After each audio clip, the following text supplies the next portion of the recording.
But the point that I'm making is when you understand the names and understand what you see, as I told you when I first started doing this, these folks start leaping off the page. You can get blessed in the begots. Genesis chapter 1, Luke chapter 3, as you're reading through the genealogy of Jesus and you understand, wait a minute, Heli was a black man and that's Mary's father. And we have evidence of that. So what else could Jesus possibly be?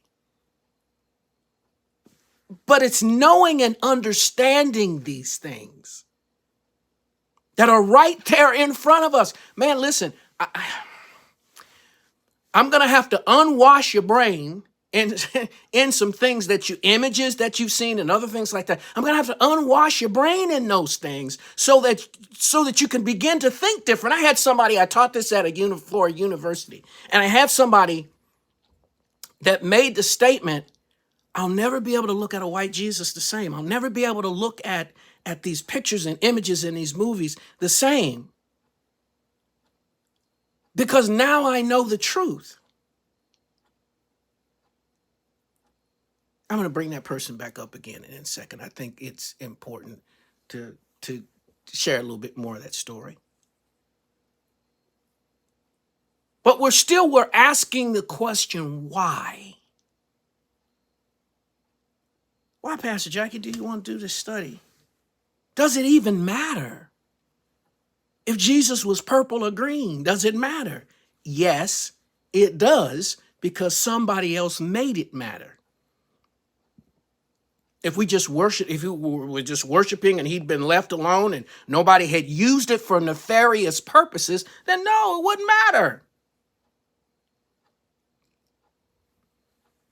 But as I have said to you before, with all the challenges we have going on in the world, 70% of young black men and women are leaving the church when they turn 18, become adults, or go off to college, especially college. And that is because they have no apologetic. They know all the Bible stories. But when someone comes up to them and says Christianity is white man's religion, they don't have a defense for that. They don't have any knowledge that will protect them from that kind of thinking. They don't know what to say.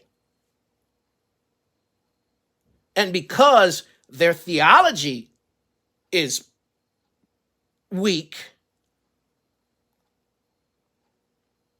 start accepting it as true, especially with all of the atrocities that have been done to black people, slavery and all those things. But I submit to you, Jesus belonged to black people before he belonged to anybody else, because he and those around him were people of color.